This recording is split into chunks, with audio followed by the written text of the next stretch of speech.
This guy comes and goes on a rainbow. They call him the Culture Blaster, the man who covers news. He covers the news of the TV, the movies, the music. He's Michael Snyder. Hi, Michael Snyder. Hey, good morning, everybody. Hi, Mark. Hello, Kim, John, Yes. Tony, all the ships Kim, how are at you? sea. Thanks, Tony. Yeah. Fabulous Mr. producer, and John Mrs. Daly. Everybody. America, Yes. the entire nation. I'm happy to be here. Regarding certain unimaginable results from the midterm elections, Yes, sir. stupid fears and abhors smart. Stupid hates it. And there's a lot of stupid in America, so I think that explains part of that. But That explains a lot of movies that come out, too, Michael. hey, I know that. But hey, before we go any further, props to all who have dedicated their lives to the defense of freedom. Our simple thanks will never be enough. That's you are so true. remembered and honored on Veterans Day. Veterans Day, baby. And, I may be a hipster weasel. I may be a night crawler and what have you. But I have family connections to the military, and I'm very proud and honored about that. My ex's dad, Colonel Dave, was an advisor to the Joint Chiefs of Staff. Wow, look at you, Wait, Michael. Wow. My Yeah. brother, David Snyder, I believe he was a lieutenant commander in the Navy. He was an Annapolis grad. What? That's Wow. right. And, what we like to say in the family is he's NATO, I'm boho. That's how we kind of separate the two of us. Wow, that's impressive. Before we get any further, I just want to give a caveat because our big review involves a comic book hero. And number one, I love the stuff. I grew up with comic books and animation. I dig the superheroes. I like the indie comics. I like the graphic novels. I like the more serious stuff. I like the funny animals even. But I do want to say one thing. If you're listening today and with comic books in mind, smash it with your Iron Man, okay? Smashed it with your iron rod. It's very, very cool to know that Michael Snyder is the full breadth of entertainment. It is really true. He's a comic book nerd. He knows the DC universe, the Marvel universe. He knows animation. He knows the serious subtitled, Korean films that he's recommended. You're a full service reviewer, and that's what I like about you. Bien sûr, mon ami. All right. I know we need All right. subtitles for that. Look, Black Panther Wakanda Forever, the sequel to Marvel Studios' massive 2018 international hit Black Panther, had a problem going into production. As most pop-wise people know, we lost Chadwick Boseman, the gifted actor who played the franchise's iconic central figure, the Black Panther, a.k.a. the super strong, super agile, super smart King T'Challa of the mythical African nation of Wakanda. And rather than recast the character, who, by the way, was created in the 60s by socially conscious white guys, Stan Lee and Jack Kirby, rather than recast after such an inimitable and unimpeachable performance as T'Challa in a handful Go ahead. in a handful of Marvel movies, including the Avengers blockbusters, writer-director Ryan Coogler, and here's the sidebar, the Oakland native whose indie hit Fruitvale Station got him rolling and who subsequently brought Wakanda to the screen in Black Panther, he starts his sequel with the off-screen death of the noble and beloved King. Then Coogler shows us the impact of that passing on T'Challa's mother, the Queen, played by Angela Bassett, his tech whiz sister, Shuri, played by Letitia Wright, his honor guard, the Dora Milaje, led by warrior woman Okoye, played by Danae Guerrera, his love interest Nakia, played by Lupita Nyong'o, and other friends and allies. With all the principal actors having played opposite Boseman in the previous Panther movie, the emotion they each bring to the proceedings has to be painfully real, tears and all, and it's up there on the screen, leavening the usual bombast you get from a superhero movie. Although, let's be fair, the action set pieces that occur throughout the movie are thrilling. Anyway, regarding said action, the outer world has been made aware of the once hidden Wakanda, a bastion of super science and the ridiculously valuable near magical element vibranium. And the members of NATO, callback. The members of NATO won in on the technological advances and especially the vibranium, stirring up potential international incidents.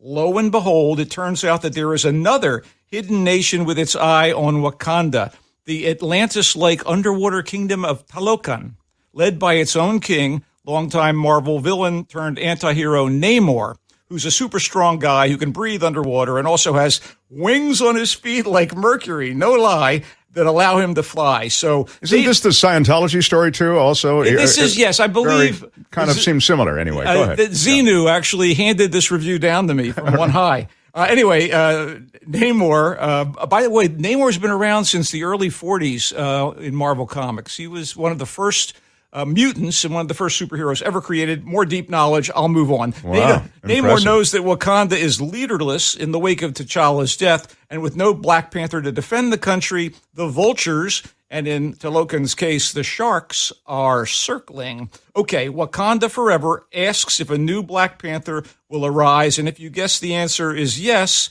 you need no spoiler alert from me. But who will this Black Panther be?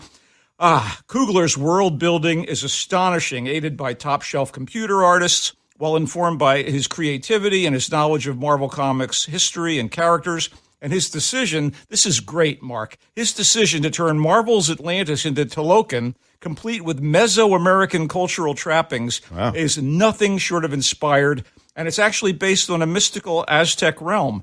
And the casting of Mexican actor Tenoch Huerta as Namor, the Talokan monarch and nemesis of the surface world, is a coup. He's a fearsome imperial presence who, he's going to be mixing it up with the various heroes and villains of the Marvel universe over the next few years of interconnected movies and TV shows that you will probably not be watching, Mark Thompson.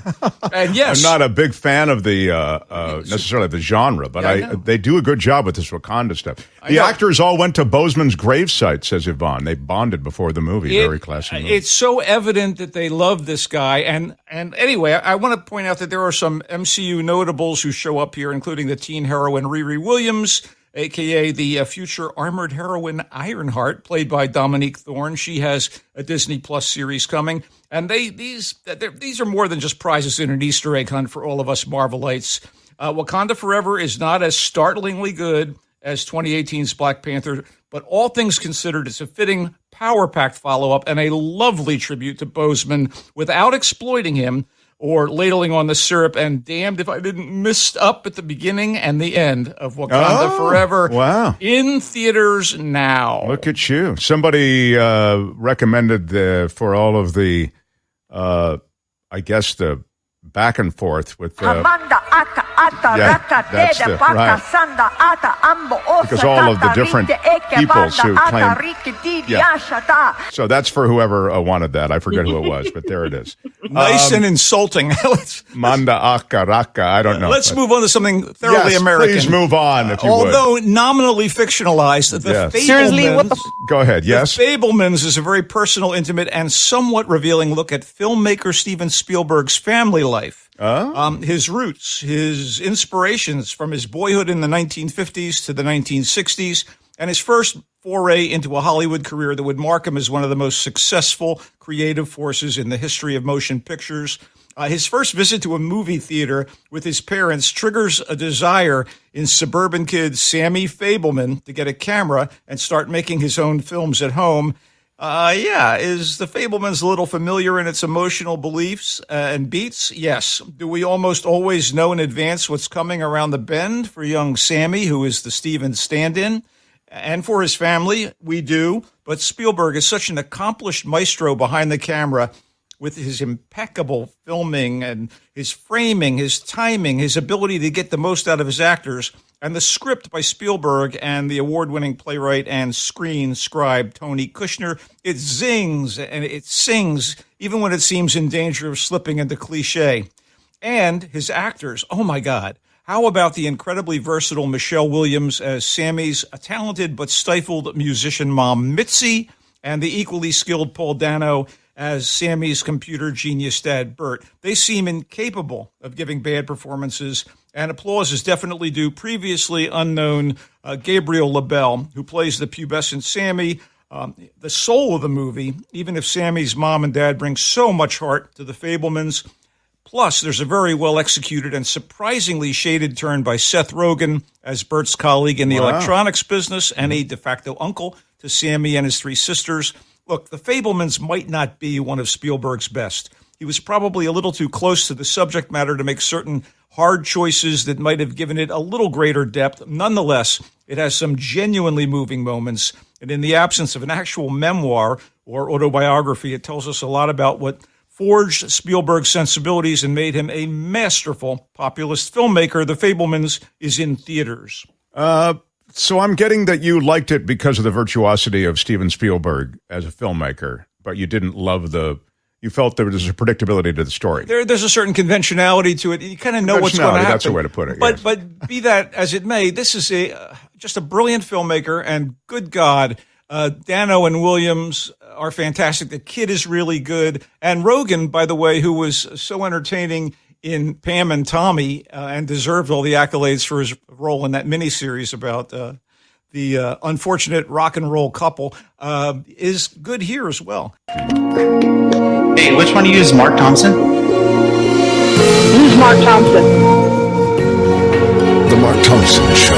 One more time for Michael Snyder, the Culture Blaster, who's here. Michael, we just are kind of, you just did the Fabelmans. Can you give me one more? Sure. I had lower expectations, which may be why I was pleasantly surprised by how much I tolerated. That's right, tolerated. No, even enjoyed Spirited, a sort of offbeat take on Charles Dickens' A Christmas Carol. That's right, another one. Only here as a musical comedy starring, get this, Will Ferrell as the ghost of Christmas Present and Ryan Reynolds as the wildly amoral corporate public relations consultant that the ghost and his comrades are assigned to haunt and reform. So, the leads had decent chemistry, and the tunes by the Oscar, Grammy, and Tony-winning team of Benj Pasek and Justin Paul, the guys behind La La Land and Dear Evan Hansen, they were better than average modern Broadway fare with a couple of potentially memorable song and dance numbers. The one over the end credits might have been my favorite. And everybody sings, meaning we see Will Ferrell and Ryan Reynolds singing and dancing as, the lead characters, and some of the supporting players do as well. The movie runs a little long for its own good at a couple minutes over 2 hours. And I was waiting for the kitchen sink since so many other things pile up here. But you know what? It's pretty entertaining. The in-universe rules are klutzy and bend to the needs of the plot, but it provides enough unexpected turns and reversals to almost justify the length. And Ferrell and Reynolds in adversarial bro mode are supported by the always reliable Octavia Spencer. She sings as the PR guy's right-hand woman, and Tracy Morgan as the visually chilling but verbally funky ghost of Christmas future. Yeah, he doesn't sing. Anyway, there's one brief unexpected cameo that was totally fitting. Spirited is one of those movies that I anticipate trashing and reluctantly end up endorsing to a point. They haven't reinvented the Christmas goose, although there are some Dickensian aspects that are approached in a relatively fresh way. It's family entertainment for the holidays with some laughs, a little heart-tugging, some clever moments, catchy melodies, an enthusiastic cast. Director and co-screenwriter Sean Anders, he hasn't made a classic here, but a home viewing with the family during the holidays will not be a lump of coal in your stocking and actually may deck your halls, Mark. It's in theaters this weekend and streaming on Apple TV next weekend. Kim, I think you and the family are going to enjoy Spirited. Oh, how about that, Kim? You're going to like Spirited. Okay, cool. Thank you. Well, you already recommended Enola Holmes 2, and that was a hit last weekend. As a matter of fact, we watched Michael. it, and then I caught my daughter watching it again. So that was a good recommendation. Wow. So Very strong. Okay, got it. I do like that. So he likes Spirited. It's in theaters. The Fabelmans, that's in theaters too. That's the Steven Spielberg directed semi-autobiographical story.